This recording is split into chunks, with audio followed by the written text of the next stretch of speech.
Team India senior batter Ajinkya Rahane కీలక నిర్ణయం తీసుకున్నాడు. ముంబై క్రికెట్ జట్టు కెప్టెన్సీ బాధ్యతల నుంచి తప్పుకుంటున్నట్టు సోషల్ మీడియా ద్వారా వెల్లడించాడు. కొత్త సీజన్ ప్రారంభం కానున్న సమయంలో కొత్త నాయకుడిని తీర్చిదిద్దేందుకు ఇదే సరైన సమయం అంటూ తన పోస్టులో పేర్కొన్నాడు. ప్లేయర్ గా మాత్రం తాను ముంబై టీంలో కొనసాగబోతున్నట్టు స్పష్టం చేశాడు. ముంబై జట్టుకు కెప్టెన్సీ చేయడం, ఛాంపియన్షిప్లు గెలవడం గౌరవంగా భావిస్తున్నాను. కానీ కొత్త సీజన్ ముందున్న తరుణంలో కొత్త నాయకుడిని తీర్చిదిద్దేందుకు ఇదే సరైన సమయమని భావించి కెప్టెన్సీ నుంచి తప్పుకుంటున్నాను. నేను ప్లేయర్ గా ముంబై జట్టు ఎల్లప్పుడూ అంకిత భావంతో ఆడతాను. జట్టుకు మరిన్ని ట్రోఫీలు గెలిపించేందుకు కృషి చేస్తాను. ఈ సీజన్ కోసం ఆసక్తిగా ఎదురు చూస్తున్నాను అని రహానే పేర్కొన్నాడు. 37 ఏళ్ల రహానే కెప్టెన్సీలో ముంబై ఎన్నో విజయాలను సొంతం చేసుకుంది. గత సీజన్లో సయ్యద్ ముస్తాక్ అలీ ట్రోఫీని ముంబై గెలిచింది.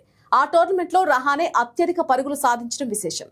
రంజీ ట్రోఫీలో ముంబైను సెమీఫైనల్స్ కి తీసుకెళ్లాడు. రహానే ఇప్పటి వరకు ముంబై కోసం 76 ఫస్ట్ క్లాస్ మ్యాచ్లాడి 5,932 పరుగులు సాధించాడు.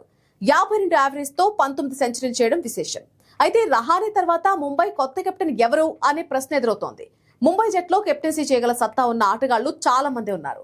శ్రేయస్ అయ్యర్, సూర్యకుమార్ యాదవ్, యశస్వి జైస్వాల్, సర్ఫరాజ్ ఖాన్ ముంబై తరఫున ఆడుతున్నారు.